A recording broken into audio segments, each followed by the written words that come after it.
Record উচ্চতায় পৌঁছানোর পর বড় পতন বৈশ্বিক স্বর্ণের বাজারে। 2013 সালের পর মাত্র একদিনে প্রায় $6.5% কমে আউন্স প্রতি স্বর্ণের দাম এখন দাঁড়িয়েছে $4015।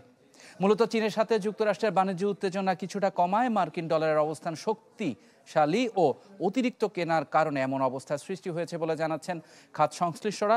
সবশেষ তথ্য অনুযায়ী বর্তমানে স্বর্ণ প্রতি আউন্স বিক্রি হচ্ছে $4074।